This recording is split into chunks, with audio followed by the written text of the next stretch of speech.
So one of those great questions we have received, and this is the first one we are going to answer, was about how to not have regrets in our lives. So this has always been something that we put in front of us, Rachel and I, even before we got even married, even before we were engaged. We're very young. When we were young and maybe not that stupid. No, not that stupid enough. But really, as soon as we knew that God wanted us to get married, we sat down together. I remember it was in my little car, and then by a river side, and then we were like, okay, what is it that we want to have in our life? What is it that we want to do? Achieve. And we were really intentional about it, talking together about how will we make that happen.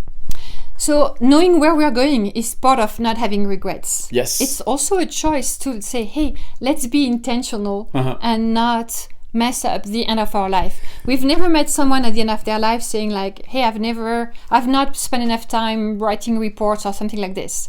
We have things that in our hearts we want to see coming to life when we are done with our story on earth. Being intentional is There's key. so many things happening to you in a lifetime that you're not in control of. That we thought for what we will be in control of, for what depends on our own decisions, then let's try to live without any regret. Because like I said, you're not always in control of everything that's taking place, but God gives us a part that is our own decision, our own will, our own choices. So starting with those one, we want to live in a way that we will have the less possible regrets. One example, we wanted to still be in love at the end of our lives. So we made sure to go on a date to make sure we had time every week, once a week, to connect together and to be in love for the rest of our lives. That was one practical way since the beginning we put in place to stay in love. So we know, guys, you're busy, and some of you are thinking, well, I don't know my life. It's not possible to have a date every week. Yes, it is. And depending on where we're at in the world, the day is going to be a different day. For instance, when we used to live in Southeast Asia, it was on Monday morning. And in France, it's usually on Thursday night. Here in the States, it's usually on Friday lunch or dinner.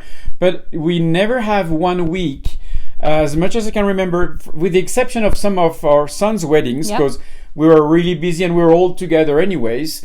But that's pretty much it. We always have, especially if the week has really been tough, has really been busy, we have a date together, and it's a time where we don't speak about our problems, we don't speak about solutions to find in anything. We just speak about our love, our relationship, our dreams, our hope.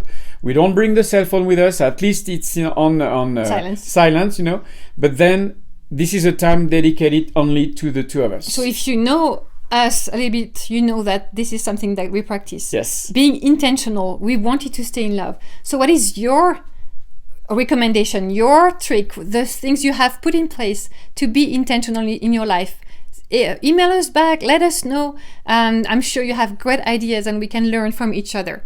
Thank you for being following us and being there with us around those very interesting questions. We will see you soon. Love you guys and see you soon. Bye-bye.